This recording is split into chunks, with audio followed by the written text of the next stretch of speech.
Over there, what we see is the world's first full-scale commercial production of sustainable aviation fuel, with feedstocks such as used cooking oil shipped in here to the factory in Singapore.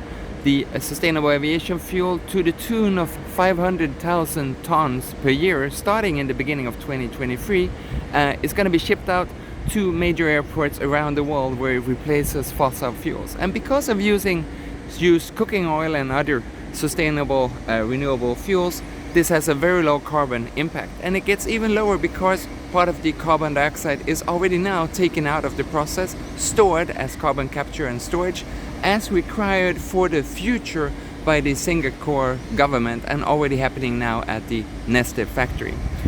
We know that electric aviation is part of the future, but it's going to be a time before we get there, and until then I'm super excited about sustainable aviation fuel.